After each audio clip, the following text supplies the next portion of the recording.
হিন্দু সন্ত্রাসীদেরকে বলবো এটা গুজরাট নয়, এটা বাংলাদেশ। আমি হিন্দুদেরকে বলবো এটা দিল্লি নয়, এটা বাংলাদেশ। আমি বলবো এটা ইন্ডিয়া নয়, এটা শাহজালালের পুণ্যভূমি বাংলাদেশ। এখানে আপনি আমার ভাইকে পিটিয়ে মারবেন আর পূজার নামে দেশি অস্ত্র আমাদেরকে দেখাবেন।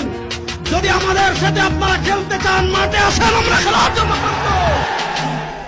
আমরা পরিষ্কার ভাষায় বলতে চাই, মন্দির নিরাপদ থাকুক, এটা আমরাও চাই। মন্দিরে যারা আগুন লাগিয়েছে তাদের বিচারের সম্মুখীন করা হোক, এটা আমরাও চাই।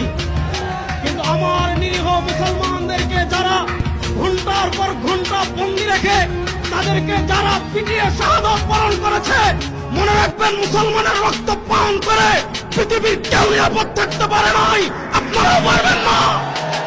এই রক্ত কথা বলবে ইনশাআল্লাহ।